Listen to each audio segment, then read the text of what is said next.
Welcome to iDream media. So Gudivada Gudlavalleru engineering కాలేజీలో CC కెమెరాల ఘటన కలకలం సృష్టిస్తోంది. సో అసలు ఇది నిజం అంటున్నారు కొందరు, ఇది ఫేక్ అంటున్నారు కొందరు. అసలు నిజాలేంటి వివరాలు తెలుసుకుందాం. మనతో పాటు ఉన్నారు ప్రముఖ family counsellor and senior journalist Priya Chowdary గారు.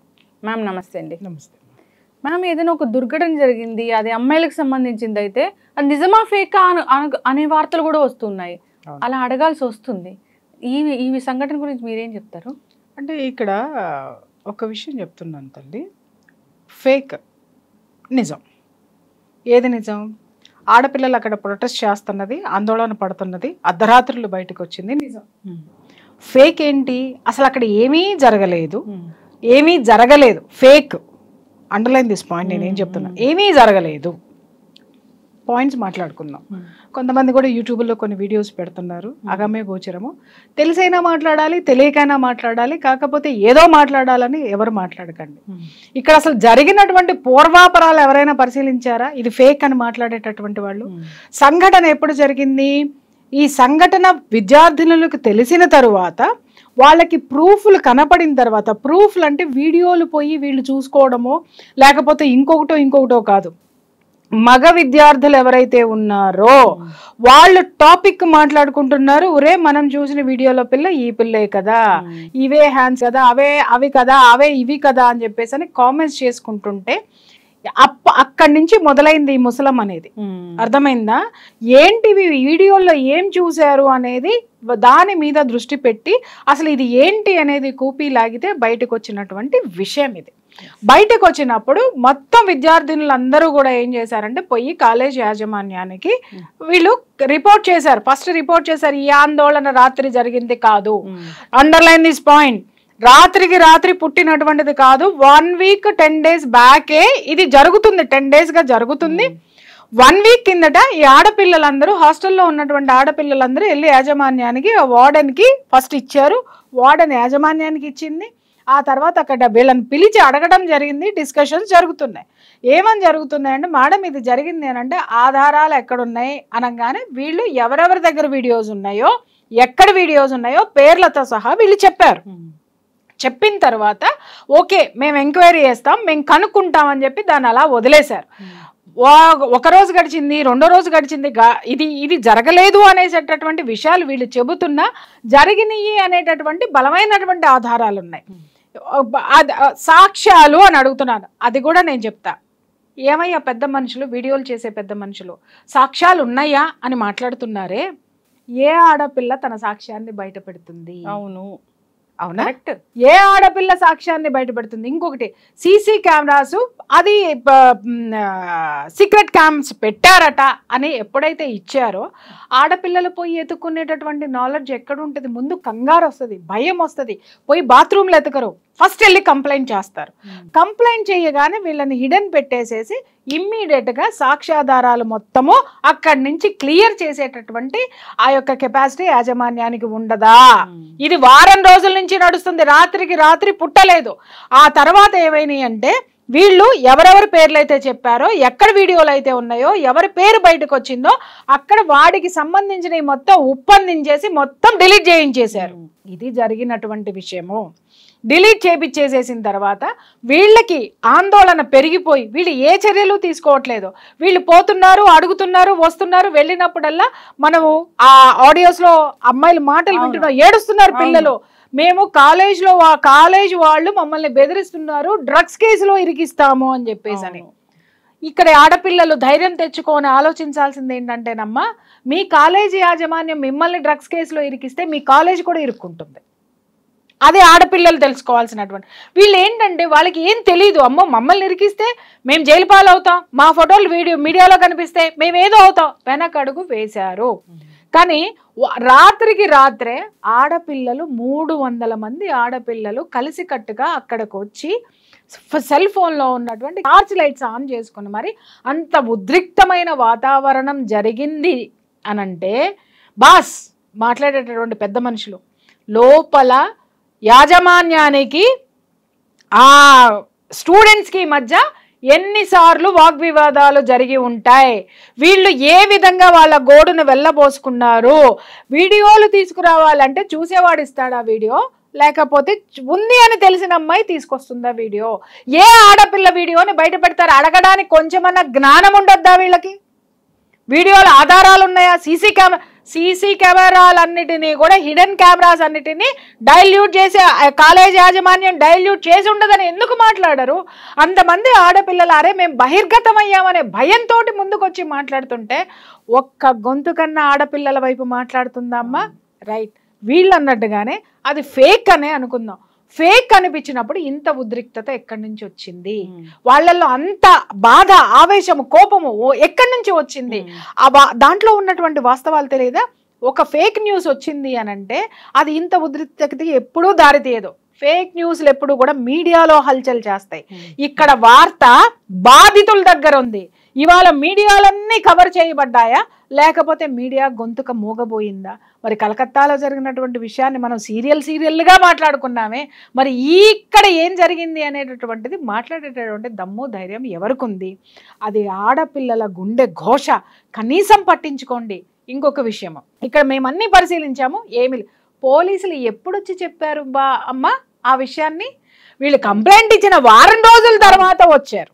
వారం రోజుల తర్వాత వచ్చి మొత్తం అన్ని చూసి మీరేం భయపడకండి, దీంట్లో ఏం లేవు తూచ్ అనేసారు. వారానికి ముందు చేసి ఉండున్నట్టయితే సాక్ష్యాలు బయటికి వచ్చాయి కదా. నేను ఇక్కడ ఏ పార్టీకి గురించి మాట్లాడటలేదు, దేని గురించి అవగాహన లేకుండా స్టేట్మెంట్లు ఇవ్వద్దనే రిక్వెస్ట్ చేస్తున్నాను మిత్రులందరికీ కూడా. ఫస్ట్ ఎందుకంటే 1 వీక్ బ్యాక్ ఇచ్చినటువంటిది నిన్న రాత్రి ఆందోళన జరిగింది. కారణం ఏంటంటే సాక్ష్యాలు మాయం చేస్తున్నారు, వీళ్ళు మాకు స్పందించడం లేదు, మమ్మల్ని బెదిరిస్తున్నారు, ఇవి ఆల్రెడీ ఖండాంతరాలు దాటిపోతే మా పరిస్థితి ఏమిటి అనేటటువంటి ఉద్రిక్త వాతావరణంలో ఉన్నప్పుడు వీళ్ళందరూ కలిసి ఎవరిని అడగాలి? కాలేజీ యాజమాన్యాన్ని చొక్కా పట్టుకొని బయటికి లాక్కురావాలి. మరి ఇన్ని సంవత్సరాల ఘన చరిత్ర కలిగినటువంటి ఆ కాలేజీలో ఇవాళ ఎందుకు ఉమ్మేస్తున్నారు? ఇవాళ ఎందుకు బయటకు వస్తున్నాయి? వారం రోజుల కిందట వచ్చినప్పుడు స్వచ్ఛందంగా కాలేజీ యాజమాన్యం పోలీసులను పిలిచి ఎంక్వైరీ ఎందుకు చేయించలేదు? బయటికి చెప్పాల్సిన అవసరం లేదు. మరి అంత గొప్ప కాలేజీ, అంత గొప్పగా పలుకుబడి ఉన్నటువంటి కాలేజీ ఏ రోజుకైనా సరే ఇది మా మీద పడుతుంది కాబట్టి మీరు ఓపెన్ గా ఎంక్వైరీ చేయండి అని ఎందుకు చెప్పలేదు? వాయిస్ రికార్డులన్నీ వింటున్నాం, ఇవాటికి వస్తాయి, ఇంకా వస్తాయి, ఖచ్చితంగా సాక్ష్యాలు బయటకు వస్తాయి. ఇవాళ మన వాళ్ళు మర్చిపోయింది ఏంటి అని అంటే సోషల్ మీడియా ఇవాళ చాలా బలంగా ఉంది. ఎవడు నోరు మూసుకొని కూర్చున్నా ఇంకొక చోటైనా సరే అది బయటికి వస్తుంది. దయచేసి అంతమంది ఆడపిల్లల గుండె ఘోషని, వాళ్ళ వేదనని వినండి. వారం 10 రోజుల నుంచి మేనేజ్మెంట్ ఏం చేస్తుంది? మేము నిన్న 5 గంటలకి కంప్లైంట్ ఇస్తే కానీ ఇంకా మాకు తెలియదు అంటున్నారు. ఏంటి రాత్రికి ఎలా ప్రూవ్ చేస్తారండి ఫేక్ న్యూస్ అని? రాత్రి నిన్న 1 మంత్ అడిగారు ఇన్వెస్టిగేషన్ కి, మరి రాత్రి ఫేక్ న్యూస్ ఎలా ప్రూవ్ చేస్తారు? అమ్మాయి వాళ్ళు పిలిపించండి, వాళ్ళు పిలిచి మా ముందు దగ్గర చెప్పించండి. మమ్మల్ని కేసు తప్పంటే మా మీద రివర్స్ కేసు పెడతారండి. ఎలా పెడతారు మా మీద కేసు? మేమేం చేసాం మా మీద పెడతారు?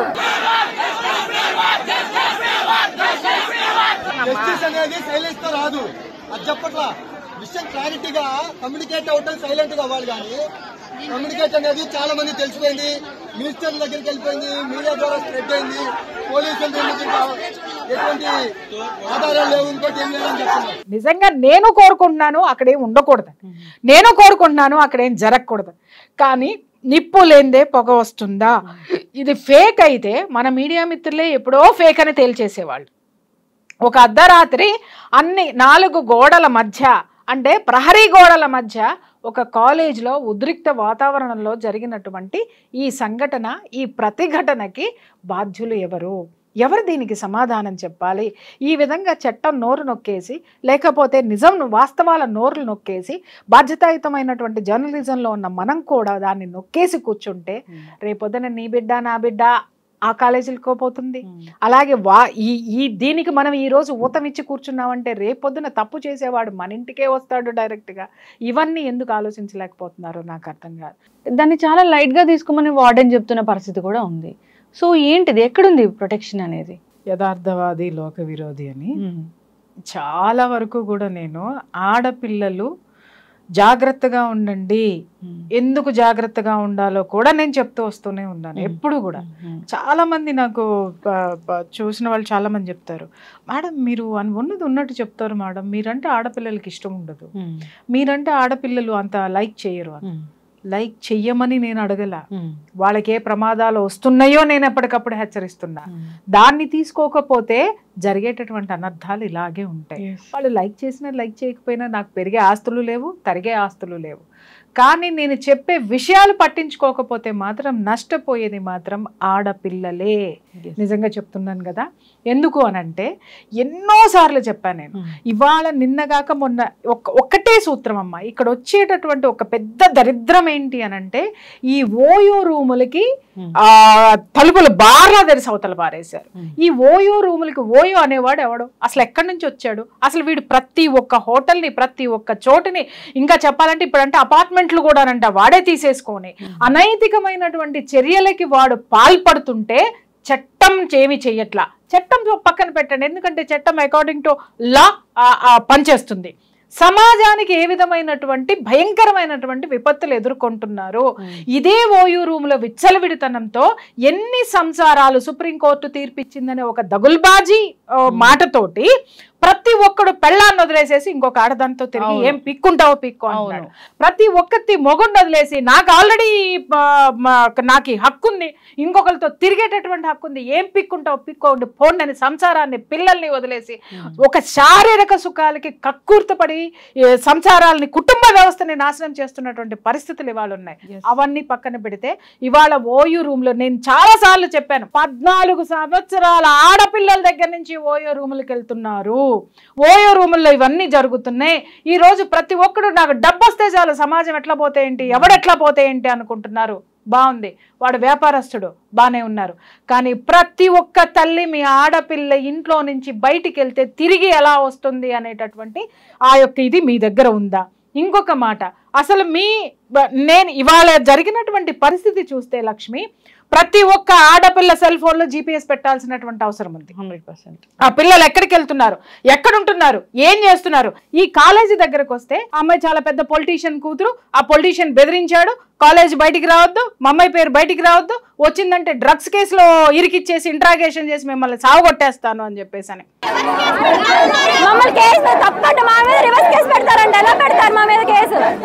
అదే పొలిటీషియన్ కి చెప్తున్నా, నీ ఒక్క కూతుర్ని కాపాడుకోవడానికి నువ్వు డ్రగ్స్ కేసుల్ని, నువ్వు వ్యవస్థల్ని, నువ్వు చట్టాన్ని, న్యాయస్థానాల్ని నువ్వు వాడేసుకుంటే జనం ఎక్కడికి పోవాలి మిస్టర్? నీ యొక్క ఆడపిల్ల ప్రాణము మానము నీకంత ముఖ్యమైనప్పుడు మరి 300 మంది ఆడపిల్లల మాన ప్రాణాలని కాపాడవలసినటువంటి ప్రజాప్రతినిధివి నోరు మోయించి కూర్చోపెడితే సమాజంలో ఉన్న ఏ ఒక్క ఆడపిల్లకి భద్రత ఉండకుండా ఎంతమంది దరిద్రుల్ని తయారు చేస్తున్నారో మీరు ఒక్కసారి ఆలోచించండి. ఈ పొలిటీషియన్ అనే మాట వాస్తవం అయితే ఆ పొలిటీషియన్కే డైరెక్ట్ గా చెప్తున్నాను నేను. ఇంకొక విషయం అమ్మా, ఇది వినిపిస్తాను. పొలిటీషియన్ అని మీరు అన్నారు కాబట్టి ఆ హాస్టల్ వార్డెన్ వాయిస్ ఒకటి బయటకు వచ్చింది. దాంట్లో ఏం మాట్లాడుతుంది హాస్టల్ మేడం, అసలు మీరు ఆడవారేనా ఏమ్మా, ఒక అమ్మేనా, ఒక బాధ్యతాయుతమైన వార్డెన్ అంటే అర్థం ఏంటండి? మిమ్మల్ని కాపలాగా పెట్టారు, వాళ్ళ యొక్క బాధ్యతలు చూసుకోమని చెప్పారు, వాళ్ళ యొక్క రక్షణ యొక్క బాధ్యత మీ మీద ఉంది. వాళ్ళని చదివించడం, వాళ్ళ ఏమున్నా వాళ్ళని కాపాడటం, వాళ్ళని చూడడం అనేది ఓకే. అవన్నీ పక్కన పెట్టేసి ఆడపిల్లలు వచ్చి మీ దగ్గరకు వస్తే మీరు మాట్లాడిన మాటలు ఏంటి అందరికీ వినిపిస్తాను నేను ఒక్కసారి. సైలెంట్గా అసలు ఏంటనేది తెలుసుకుని దాన్ని రెక్టిఫై చేసుకోవాలా, అల్లరి చేసుకోవాలా? ఫస్ట్ విషయం చెప్పండి నాకు. ఎందుకు అల్లరగా చేస్తున్నారు? ఇప్పుడు 2, 3, 4 సైలెంట్గా వచ్చి చదవడం, దానికి ఏదో సొల్యూషను, అదేంటో రైట్ ఆర్ రాంగ్ అనేది చేసుకోవడంలో తప్పలేదు. కానీ ఎందుకు అల్లరి చేస్తున్నారు? అలా అలా అలా అలా ఇంకా అసలు మన మీద మనం పొరత జరుపుకున్నట్టేగా. ఎందుకు అసలు ఆవిడ ఏం మాట్లాడింది విన్నారా? ఏమంది దాంట్లో? మనం ఎందుకు 2, 3 వచ్చి చెబితే సరిపోతుంది కదా, గొడవ చేసుకోవడం ఎందుకన్నావు మేడం? గొడవ చేసుకోవడం ఎందుకంటే ఇది కుటుంబంలో భార్యాభర్తలు తగువ కాదండి బయట పెట్టుకున్నది, లేదా అన్నా చెల్లెలు కొట్లాడుకున్నది కాదు మేడం. 300 మంది ఆడపిల్లల మాన ప్రాణాలకి పరువుకి 300 కుటుంబాలు, 300 మంది తల్లిదండ్రుల యొక్క మానసిక క్షోభకి సంబంధించిన అతి జుగుప్సాకరమైన హేయమైనటువంటి చర్య ఇది. దానిని ఎంత లైట్గా తీసేసుకున్నావు మేడం మీరు? అసలు మీలాంటి వాళ్ళు ఇలాంటి ఉద్యోగాలు చేయడానికి అర్హత అనేది వీళ్ళకు ఉందా అమ్మా? అసలు ఈమె ఆడదేనా? అసలు ఎందుకు అల్లరి, అసలు ఎంత తాపీగా మాట్లాడుతుందంటే ఎందుకు అల్లరి చేసుకుంటున్నారు, అది జరిగిందా లేదా ప్రూవ్ చేసుకోవాలి, చేసుకున్న తర్వాత నువ్వు తీసుకున్న చర్యలు ఏంటి మేడం, ఏం తీసుకున్నావు అంటే నేను మాట్లాడకూడదు, జనం మొత్తం మిమ్మల్ని మాట్లాడుతున్నారు. ఆ ప్రశ్నలు చెప్తాను ఏమని అనంటే, నీ ఆడపిల్లల్ని ఇలాగే పంపిస్తున్నావా, లేకపోతే నువ్వు చేసే అనైతికమైనటువంటి చర్యలు ఇవేనా, అందుకోసమని మూసుకొని కూర్చుంటున్నావా? ఎవడికి తొత్తువి ఈమె, ఎవడికి తొత్తు? అక్కడున్న పొలిటీషియన్లక, అక్కడున్న యాజమాన్యానిక, నీకొచ్చేటటువంటి దిక్కుమాలిన జీతం కోసము, నీ దిక్కుమాలిన బ్రతుకు కోసము, నీ పరువును కాపాడుకోవడం కోసం అసలు నువ్వు బాధ్యత వహించాలి. పొరపాటో గ్రహపాటో జరిగింది, ఎందుకనంటే అది బాత్రూముల్లో పెట్టారు, చెక్ చేసుకోలేదు, లేకపోతే అసలు ఇక్కడ మానిటరింగే లేదు ఎక్కడ ఏం జరుగుతుంది అనేటటువంటిది. ఎందుకంటే ఇవాళ రేపట్లో ఎన్ని దౌర్భాగ్యాలు మనం ఈ టెక్నాలజీ సైబర్ క్రైములు మనం చూస్తున్నాం. ఈ సైబర్ క్రైమ్లు ఇలా జరుగుతున్నాయంటే ఆడపిల్లల యొక్క భద్రత కత్తి మీద సాము. ఆ కత్తి మీద సాము ఉన్నటువంటి సాము లాంటి బాధ్యతలో ఈవిడ ఉండి ఇలాంటి బాధ్యత రాహిత్యమైనటువంటి స్టేట్మెంట్లు ఇస్తుందమ్మా ఈవిడ. ఏమన్నా అర్థం ఉందా? అంటే కాళ్ళు చేతులు వణుకుతున్నాయి ఆడపిల్లల తల్లిదండ్రులకి. మీలాంటి వాళ్ళు ఎంత తాపీగా మాట్లాడేసి తీసి పక్కన పడేస్తే ఉరి శిక్షలు అత్యాచారాలు చేసిన వాళ్ళకి కాదమ్మా, బాధ్యత లేని మీలాంటి బాధ్యత రాహిత్యమైన వాళ్ళకి వెయ్యాలి. ఎందుకనంటే అది నీ ఉద్యోగం కాదు, బాధ్యత. 300 మంది ఆడపిల్లల తల్లిదండ్రులు మిమ్మల్ని నమ్మి, ఒక వార్డెన్ ఉంటుంది, ఏమొచ్చినా చూసుకుంటుంది, ఒక తల్లిలాగా ఉంటుంది, ఒక తండ్రిలాగా కాపలాగా వస్తుందని మీ దగ్గర వదిలేసిపోతే ఏం మాట్లాడుతున్నారంటే పిల్లల్లో నైరాశ్యం నింపేస్తావు. ఏం చదువులు చెప్తున్నావమ్మా నువ్వు? అసలు ఏం చదువుకున్నావు? నీ క్వాలిఫికేషన్ ఏంటి నాకు ఒకటి చెప్పు. సంస్కారం అనేది అసలు వీళ్ళకుందా?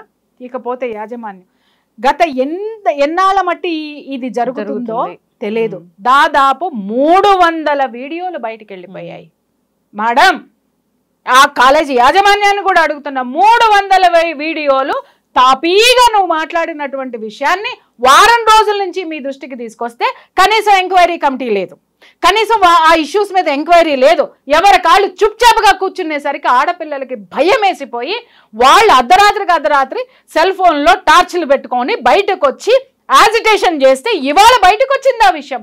లేకపోయి ఉన్నట్టయితే ఈ నిద్రాదేవి నిద్రమొకంది ఏం మాట్లాడుతుందో ఆ నిద్రాదేవి వాయిస్ గనక ఆడపిల్లలు అంటే ఇంకా ఎన్ని దరిద్రాలు అక్కడ జరిగేటటువంటివో. మీ కాలేజీలో మా ఆడపిల్లల్ని పెట్టింది మీ ఎదవలు పోర్న్ వీడియోలు తీసి ఇలాంటి నగ్న వీడియోలు తీసి అమ్ముకోవడానికి పంపించినామా అమ్మ? మేము మా పిల్లల్ని మీ కాలేజీలకి ఎందుకు పంపిస్తున్నాం? మేము మీకు లక్షలకు పోస్తున్నాం. దేనికి పోస్తున్నాం? మా పిల్లల జీవితము బతుకు బంగారు భవిష్యత్తు కావాలని. అంతేగాని బతుకుల్ని ఈ విధంగా బజార్ను పడేసేటటువంటి మీలాంటి బాధ్యత లేనటువంటి మనుషుల మధ్య కూర్చోపెడితే మేమెందుకు వదిలేస్తాం? ఖచ్చితంగా నేను చెప్తున్నా, వార్డెన్ ఎందుకంటే నేను ఆడవాళ్ళ మీద చాలా తక్కువగా వెళ్తానమ్మా, కానీ వెళ్ళానంటే మాత్రం అక్కడ బలమైనటువంటి కారణాలు ఉంటాయి. ఇవాళ ఫస్ట్ ఇంత పెద్ద ఘోరం జరిగినప్పుడు మొట్టమొదటి పని ఆవిడ చేయాల్సింది ఏంటంటే ఫస్ట్ రాజీనామా చేయాలి. ఎందుకనంటే అవేమో అక్కడ ఆవిడ పాత్ర ఉందా లేదా తీసి పక్కన పెట్టు, కానీ ఇంత ఘోరం జరగడానికి ఆవిడ బాధ్యతారాహిత్యమే, క్రమశిక్షణ లేకపోవడమే, ఆవిడంటే భయం లేకపోవడమే, కాలేజీ యాజమాన్యం అంటే భయం లేకపోవడమే, తనని తాను కాపాడుకోవడం కోసము ఇలాంటి అనైతికమైనటువంటి చర్యలకి పాల్పడి ఇంతమంది ఉసురు పెట్టుకొని ఇవాళ బోర్డర్లు దాటి వెళ్ళిపోయినాయి, ఆ వీడియోలు వెళ్ళిపోయాయి. ఇంకొకటి ఏంటంటే ఇప్పుడు వాళ్ళు పోలీసులు కూడా మాట్లాడుతున్నారు ఏంటంటే మేము వాళ్ళ ల్యాప్టాప్లన్నీ చెక్ చేసాం, వాళ్ళ ఫోన్లన్నీ చెక్ చేసాం, ఫోనుల్లో ఏమీ ఉండవు అని చెప్పేసి అని, ఏమీ లేవు అని చెప్పేసి అని మాట్లాడుతున్నారు. ఏమీ లేకపోతే 300 మంది ఆడపిల్లలు ఎందుకు అర్ధరాత్రి బయటకు వస్తారు నేను అడుగుతున్నాను. అసలు నీరు గార్చేటటువంటి ప్రయత్నం, కేసును నీరు గార్చేటటువంటి ప్రయత్నం ఇవాళ మీరు ఆ ప్రయత్నాలు చేస్తే సార్ ఇవాళ ప్రభుత్వాన్ని కాపాడటానికో లేకపోతే అక్కడున్న ప్రజా ప్రతినిధులను కాపాడడానికో కాలేజీ యాజమాన్యాలను కాపాడడానికో దీని మీద సమగ్రమైనటువంటి విచారణ జరపకుండా శిక్షలు వెయ్యకుండా ఉంటే మాత్రము ఇది భయంకరమైనటువంటి శిక్షలు రేపొద్దున వీళ్ళందరూ అనుభవించాల్సి వస్తుంది జనం చేతిలో. ఖచ్చితంగా. ఎక్కడ ప్రాణం ఉంది. ఒకప్పుడు ఆడపిల్ల పుడితే వడ్ల కింద వేసి చంపేసేవాళ్ళు అనంటే కాళ్ళు చేతులు వణికే. అలాంటి దౌర్భాగ్యమైనటువంటి స్థితి నుంచి ఎంతో మంది ప్రాణాలు ఒడ్డి జైలుకి వెళ్ళి తన్నులు తిని ఉద్యమాలు చేసి ఆడపిల్లకి భద్రత కావాలి, స్వతంత్రత కావాలి, ఇళ్లలో పడి మగ్గి మొగుడు కొట్టినా తిట్టినా చీకొట్టిన అత్తమావల హెరాస్మెంట్లు, కిరోసిన చావులు, వరకట్నపు చావులు, ఊరేసుకుని చచ్చిపోవటాలు, వీటన్నిటి నుంచి కూడా ఆడదానికి ఒక ఆర్థిక స్వాతంత్రం కావాలి. ఎందుకు బయటికి రాలేకపోయింది? ఒక ఆర్థిక స్వాతంత్రం కావాలి. ఆర్థిక స్వాతంత్రం కావాలంటే చదువు ఉండాలి. ఆ చదువు కావాలి. విద్యా హక్కుని మీద ఫైట్ చేసి స్వతంత్రం, స్వేచ్ఛ కావాలనేటటువంటి దాని మీద ఎంతో మంది మహిళా మూర్తులు ఫైట్ చేసి ఇవాళ స్వేచ్ఛనిస్తే ఆ స్వేచ్ఛ ఈ రోజు ఒక్క ఆడపిల్ల గడప దాటి 300 మంది ఆడపిల్లల బతుకుల్ని రోడ్డు మీద పెట్టింది అని అంటే ఇవాళ ఏమనిపిస్తుందంటే లక్ష్మి మళ్ళీ వెనకటికి వెళ్ళిపోయి 18 ఏళ్ళు రాగానే ఆడపిల్లలకు పెళ్లి చేసేస్తే బాగుండు, 18 ఏళ్ళు రాగానే బయటికి పంపించకుండా ఒక కుటుంబంలో ఒక భార్యగా ఒక ఇల్లాలని చేసేస్తే బాగుండు అనేటటువంటి ఆలోచనలు ఈ రోజు తల్లిదండ్రులకు వస్తున్నాయి. ఎక్కడ ఉందమ్మా భద్రత? ఎక్కడ ఉంది? కాలేజీల్లో భద్రత లేదు. అరే 8 నెలల నిన్నగాక మొన్న చూసాం 2 సంవత్సరాల పిల్లల్ని అత్యాచారం చేశాడు, 2 ఆడపిల్లల మీద, చిన్న పసికందుల మీద. అది పోయింది, అక్కడ లేదు. ఆ తర్వాత మరి స్కూల్ పిల్లల్ని చూసాం, అక్కడ లేదు. నిన్నగాక మొన్న కలకత్తాలో ఘోరమైనటువంటిది మెడికల్ కాలేజ్లో, అక్కడ ఆడపిల్లకి భద్రత లేదు. ఈ రోజు ఇంజనీరింగ్ కాలేజ్లో ఆడపిల్లలకే భద్రత లేదు. ఇవాళ ఎక్కడ ఉంది ఆడదానికి భద్రత? ఉద్యోగానికి పంపించామంటే చూసాం మనము, ఒక నిర్భయ కేసు చూసాం, ఒక అభయ కేసు చూసాం, ఇంకొకటి చూసాం, ఎన్ని చూసాం. ఆడది అర్ధరాత్రి స్వేచ్ఛగా తిరిగేటటువంటి ఆ యొక్క సిచ్యుయేషన్స్ లేవు. సరే, ఇక్కడ మీరు అడగచ్చు అర్ధరాత్రి ఎందుకు పోవాలంటే అని. ఎందుకు పోవాలి అనంటే ఇవాళ పరిస్థితులు ఎలా ఉన్నాయి? అర్ధరాత్రులు డ్యూటీలు వేస్తారు. ఇంకా చెప్తున్నాను కదా, ఈ ఎంఎన్సీ కంపెనీలు వచ్చిన తర్వాత నాకు తెలిసిన చాలా మంది ఆడపిల్లలకి నేనే చెప్తూ ఉంటాను, 3:30కి డ్యూటీ వేస్తారు, అర్ధరాత్రి 12:30కి అవుతుంది. సరే 12:30కి అయ్యిందా, వాళ్ళు సెక్యూరిటీని ఇచ్చి వెహికల్ ఇచ్చి ఏమన్నా పంపిస్తారంటే చాలా కంపెనీస్ సెక్యూరిటీ లేదు, ఏం లేదు, వాళ్ళ ఓన్ వెహికల్లో రావాల్సిందే. అంతకుముందు కూడా మనం చాలా మందిని చూసాం, క్యాబుల్లో పంపించినప్పుడు క్యాబ్ డ్రైవర్లు చేసినటువంటి అత్యాచారాలు కూడా మనం చూసాం. ఈ రోజు పగలు లేదు, రాత్రి లేదు, ఎప్పుడు లేదు. అసలు ఈ మహిళలకి వేసేటటువంటి డ్యూటీల విషయంలో ఒక సమయ పాలన ఎందుకు పాటించడం లేదు? దానికి సంబంధించి మనం ఫైట్ చేయాల్సినటువంటి అవసరం ఉంటుంది. ఇక్కడ చాలా మంది మాట్లాడతారు ఆ దేశం నుంచి వచ్చినటువంటి కంపెనీలు కదండి, according to their time calculation మనం చెయ్యాలి అని చెప్పేసి అని మాట్లాడుతున్నారు. ఆ దేశంలో ఉన్నటువంటి వాడివి నా దేశానికి వచ్చి పెట్టుకున్నప్పుడు నా ఆడపిల్లకి నువ్వు ఇచ్చేటటువంటి భద్రత ఏంటి అనేది ఇక్కడ ప్రభుత్వాలు ఎందుకు అడగటం లేదు? అలాగే ఇక్కడ ప్రభుత్వాలు కొన్ని రూల్స్ అండ్ రెగ్యులేషన్స్ ఎందుకు పెట్టడం లేదు? ఎందుకు నార్మ్స్ లేవు అని అడుగుతున్నాను నేను ఈరోజు. ఇవాళ ఇంకొకటి కూడా నేను అడుగుతున్నాను, నేను చెప్తున్నానమ్మా ఈ పేరెంట్స్కి, మీ ఆడపిల్లల్ని ఎక్కడో ఉన్న పేరున్న కాలేజీల్లో మీరు చదివించాలనుకుంటున్నారు, లక్షలు డొనేషన్లు కట్టడానికి నగలే అమ్ముతున్నారు, ఆస్తులే అమ్ముతున్నారు, వడ్డీలకే తెస్తున్నారు, నానా పాటలు పడి కుక్క చాకిరీలు చేసి ఎన్నో కడుపు కట్టుకొని త్యాగాలు చేసి మీ పిల్లలకి లక్షలు కట్టడంలో నిమగ్నమై చూపించేటటువంటి ఇంట్రెస్ట్లో 10 రెట్టింపు మీ ఆడపిల్లకి భద్రత ఉందా లేదా అని ఎంతమంది పేరెంట్స్ గుండెల మీద చేసుకొని చెప్పండి, ఉన్నారా? ఎక్కడైనా ఉన్నారా? ఇవాళ చదువు చెప్పే లెక్చరర్లతోటి, టీచర్లతోటి ప్రాబ్లము, స్కూల్కి పంపించే వార్డ్ బాయ్స్ తోటి ప్రాబ్లము, ప్యూనులతోటి ప్రాబ్లము, అలాగే వార్డు బాయ్ల హాస్పిటల్లో ఉంటే వార్డు బాయ్స్ తోటి ప్రాబ్లము, అలాగే మెడికోస్కి చూస్తే అక్కడ సెక్యూరిటీ లేనటువంటి విషయం. భద్రత ఎక్కడ చచ్చిందయ్యా? ఎక్కడ చాలా డెవలప్ అయ్యాం, చాలా ముందుకెళ్తున్నాం, చాలా. అరే ఇవాళ సెల్ ఫోన్ కనుక్కుంటే అది ఎలా మిస్యూజ్ అవుతుంది? ఓయో రూముల్లోకి వెళ్ళి ఆ వీడియోలు తీసేదానికి మిస్యూజ్ అవుతుంది. ఆడపిల్లలు దేనికి మిస్యూజ్ చేస్తున్నారు? అమ్మ జ్ఞానం తెచ్చుకో, నీకు ఏదైనా సబ్జెక్ట్ తెలియదు ఉంటే ఇంటర్నెట్లో చూసుకొని చదువుకోమా అనే పేరెంట్స్ పంపిస్తే బాయ్ ఫ్రెండ్లతోటి చాటింగ్లు చేయడానికి దాన్ని ఉపయోగిస్తున్నారు అర్ధరాత్రులు అపరాత్రులు. అలాగే మగపిల్లలకి ఇచ్చి ఒరే ఉపయోగించుకోరంటే వాడేం చేస్తున్నాడు, హాయ్ బేబీ బాగున్నావా అని చెప్పేసి అని ఇంకొక దానికి గెలికేటటువంటి రెచ్చగొట్టేటటువంటి ప్రయత్నాల్లో వీళ్ళు ఉన్నారు. అలాగే ఇంకా చెప్పాలి అనంటే ఇదే సెల్ ఫోన్ల వాడకంలో ఎంతమంది వీటిని దుర్వినియోగం చేస్తున్నారు. అసలు వీటి మీద ఆంక్షలు ఎందుకు లేవు? అసలు చట్టం ఎందుకు పని చేయడం లేదని అడుగుతున్నా.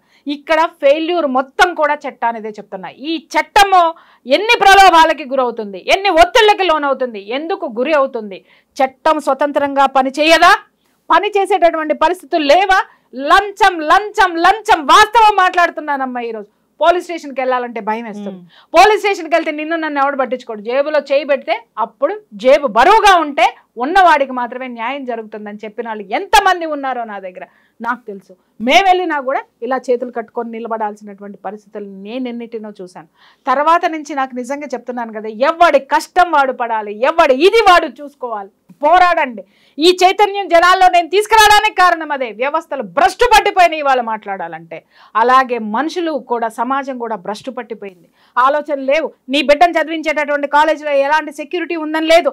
అలాగే అక్కడ ఏదన్నా తప్పు జరిగింది అని అంటే నీ బిడ్డ నీకు ధైర్యంగా చెప్పేటటువంటి స్వతంత్రతని ఆ బిడ్డకి ఆ ధైర్యాన్ని నువ్వు ఇవ్వడం లేదు. అలాగే ఇంకొక విషయం ఏంటంటే, ప్రతి ఒక్క తల్లిదండ్రులు ఆడపిల్లకి సెల్ ఫోన్ ఇచ్చేటప్పుడు ఒక్క వార్నింగ్ ఎందుకు ఇవ్వరు?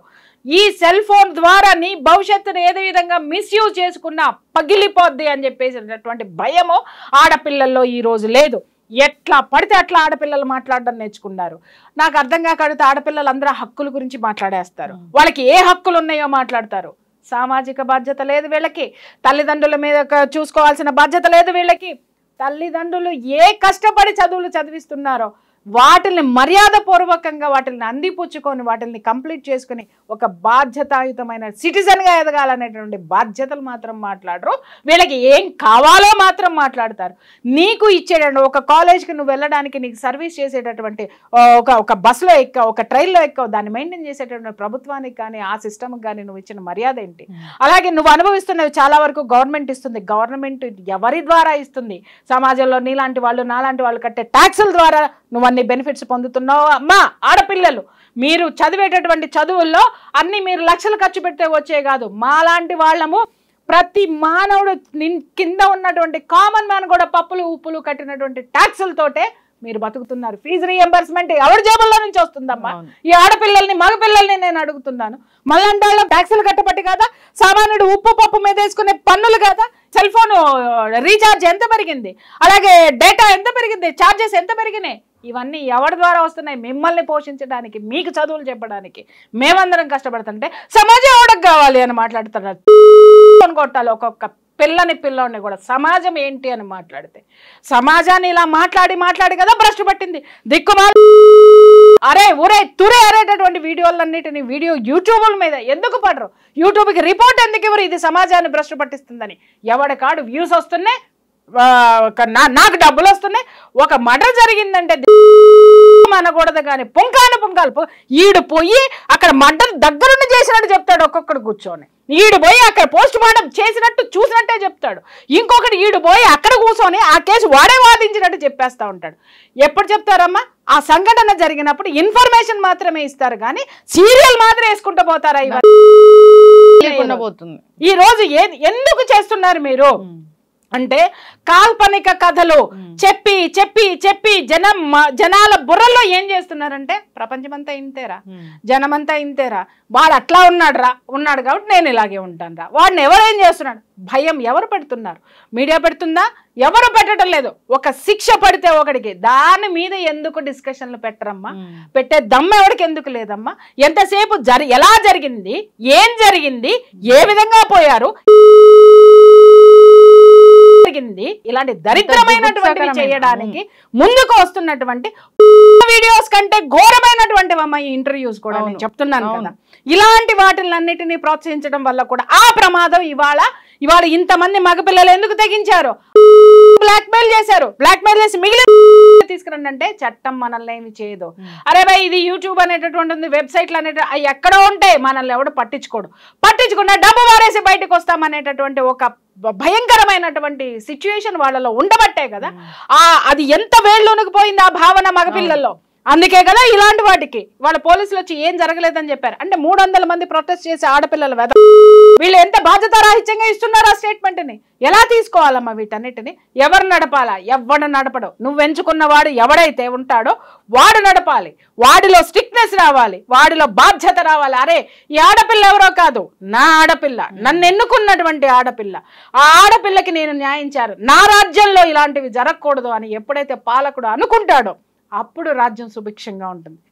అలాంటి పాలకుల్ని మనం ఎన్నుకున్న రోజున ఎన్నుకున్న పని చెయ్యనప్పుడు నిలదీసిన రోజున మాత్రమే మనకి జరుగుతాయి. నిలదీయడం మానేసాం. ఎందుకు మానేసాం? లక్షల ఫీజులు. అరే ఎల్కేజీ వాడిని స్కూల్కి పంపిస్తే సంవత్సరానికి 2.5 లక్షలు కట్టాలి. నా ఆదాయం వచ్చి సంవత్సరం మొత్తం 50,000 ఉండదు. 50,000 దాన్ని 2.5 లక్షలు అప్పులు తెచ్చి వడ్డీలు కట్టడానికి నా బతుకు బస్ స్టాండ్ అవుతుంది. ఇక్కడ మినిమం ఫెసిలిటీస్ గవర్నమెంట్కి సంబంధించి మనకి ఇవ్వాల్సిన మౌలిక సదుపాయాలంటే విద్యా వైద్యం 2 ఇవాళ సామాన్యుడికి అందేటటువంటి దీంట్లో ఉందో. జ్వరం వచ్చిపోతే 30,000 కట్టి బయటకు వస్తున్నాడు. ఉత్త జ్వరానికి వాళ్ళు ఇచ్చే యాంటీబయాటిక్ టాబ్లెట్స్ వేసుకొని బయటికి రావడానికి. సామాన్యుడు 30,000 కట్టి బయటకు వస్తే వాడికి రోజు కూలికి వెళ్ళేవాడు 600, 700, 1000 రూపాయలు వస్తాయి వాడికి నెలకు వచ్చేది ఒక రోజులో వాడు కట్టొస్తే నెల మొత్తం వాడు అప్పు చేసి బ్రతకాలి. ఈ అప్పులు తీర్చుకుంటానికే వాడు అలసిపోతున్నాడు. ఇంకెక్కడ ఉద్యమాలు చేస్తాడు, ఇంకెక్కడ పట్టించుకుంటాడు. పాలకులు చేసినటువంటి సిచ్యుయేషన్ ని ఏదైతే క్రియేట్ చేశారో ఈ రోజు, ఆ సిచ్యుయేషనే కదా ఈ రోజు జనాలందరినీ కూడా ఇలాంటి ప్రమాదాలకు దారితీస్తుంది. కాబట్టి నేను చెప్తున్నాను, ఇవాళ ప్రతి ఒక్క పేరెంట్ గల్లా పట్టుకుని ఆ కాలేజ్ యాజమాన్యాన్ని అడగాల్సిందే. ఏ కాలేజ్నైనా అడగాల్సిందే. ఇవాళ చూడండి, మొన్న చాలా తేలిగ్గా తీసి అవతల పడేశారు కలకత్తాకి సంబంధించినటువంటి దీంట్లో. ప్రజల యొక్క చైతన్యము ఇవాళ ప్రభుత్వాన్ని పరిస్థితిలో, ప్రమాదకర పరిస్థితుల్లో ఉంది.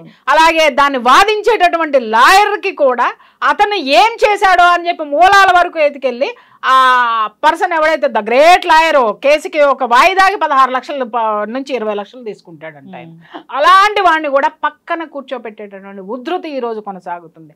కాబట్టి ఎవడో కూడా నేను తోపు అని కూర్చుంటే నీ టైం నడిచినంత వరకే తోపు ఉంటుంది. ఎప్పుడైతే నువ్వు అణగారిపోయి ఉంటావో ఖచ్చితంగా వేటు పడుతుంది. ఇప్పుడే చెప్తున్నాను, వయసులో ఉన్నప్పుడే మంచి పనులు చేయి, మంచి దారిలో చదువు, చివరి రోజుల్లో అద్భుతంగా నీకు గడుస్తుంది. వయసులో ఉన్నప్పుడు నీ దిక్కుమాలినతనాలన్నీ చేస్తే చివరి రోజుల్లో ఖచ్చితంగా ప్రకృతి పంజా విసిరితే ఎందుకు పనికిరావు. అది గుర్తుపెట్టుకోవాలి. ప్రతి కాలేజీలో కూడా భద్రత అనేది ఉండాలి. దీని మీద ఖచ్చితంగా ఫోకస్ అనేది పెట్టాలి. ఒక ప్రోటోకాల్ ఉండాలి. అసలు ఏం జరుగుతుంది అనేది డైలీ రిపోర్ట్ అనేది తీసుకోవాలి. అందరూ కూడా జాగ్రత్తగా బాధ్యతగా ఉండాలి. అక్కడ ఆడపిల్లలు చదువుకుంటున్నారంటే ఎక్కడి నుంచో వచ్చి చదువుకుంటున్నారో అనుకోకూడదు. మన ఇంటి ఆడపిల్లలు అక్కడ ఉన్నట్లు ఫీల్ అవ్వాల్సిందే. సో దీని గురించి ప్రభుత్వాలు ఖచ్చితంగా ఆలోచించాలి, తగిన చర్యలు కూడా తీసుకోవాలని కోరుకుందాం. సో చాలా చక్కగా చెప్పారండి. ధన్యవాదాలు. Thank you.